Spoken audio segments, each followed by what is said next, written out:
Perhaps you know some people who are one person when people are watching them, and they're a very different person behind closed doors.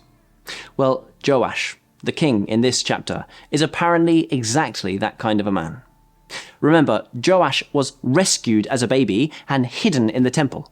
He was effectively raised by Jehoiada, the priest, who masterminded putting this little boy back on the throne in his rightful place as the remaining king in David's royal line.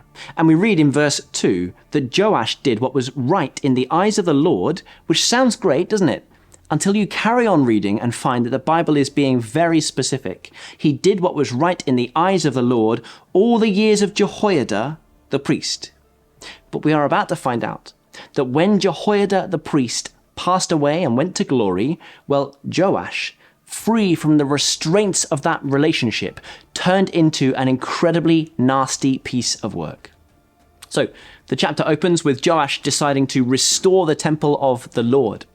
Evidently, during the reign of that evil queen, Athaliah, the temple had fallen into disrepair and in fact had even been ransacked by the sons of Athaliah and its sacred objects used in the worship of the Baals.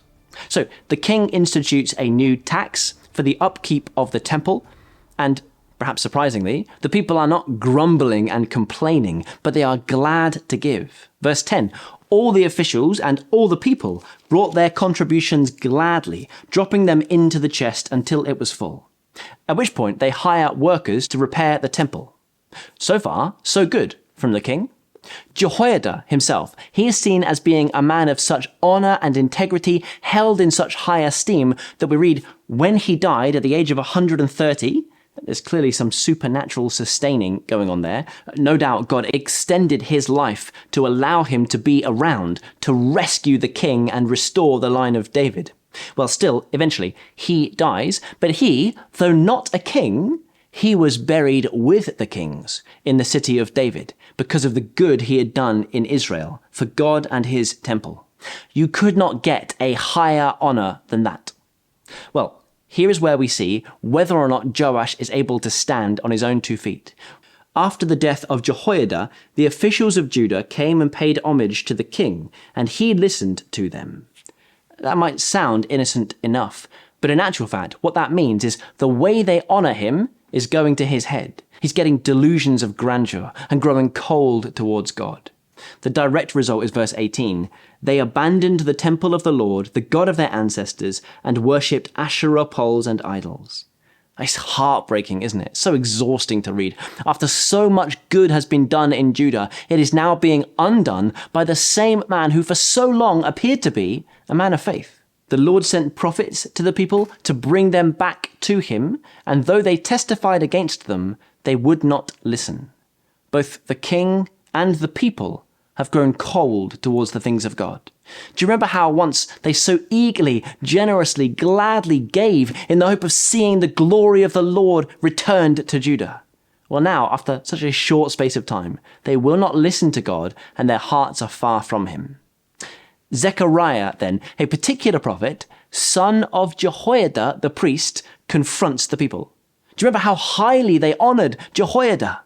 Well, they do not offer the same respect to his son. Instead, they plot against him. And finally, we read, by order of the king, they stoned him to death in the courtyard of the Lord's temple. King Joash did not remember the kindness Zechariah's father, Jehoiada, had shown him, but killed his son, who said, as he lay dying, may the Lord see this and call you to account. Well, indeed, shortly after that, Judah as a nation gets thoroughly humbled by the Aramean army, who, though small, are able to absolutely decimate the army of Judah, leaving King Joash wounded as a result. At that point, his officials lose confidence in him, and they conspire against him for murdering the son of Jehoiada, the priest. Now, every indication is that they were no better than the king. They didn't listen to the prophet either, but still they conspired against the king and killed him in his bed. And listen to this then, for a pretty damning declaration at the end of it all. So he died and was buried in the city of David, but not in the tombs of the kings. And so, in this chapter, we've seen a man who started well go woefully off track. That same man who was a king is dishonored even in his death, and though the priest Jehoiada was buried among the kings, King Joash was not given an honorable burial, but was rightly regarded as a failure and a fraud. Here's what we can learn today.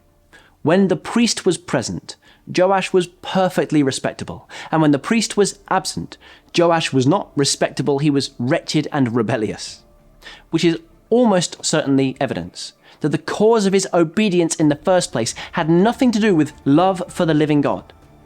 Could it be the case that you do the right things, but for all the wrong reasons? Not because you love God for yourself, but simply because you want to appear a certain way in the eyes of certain people.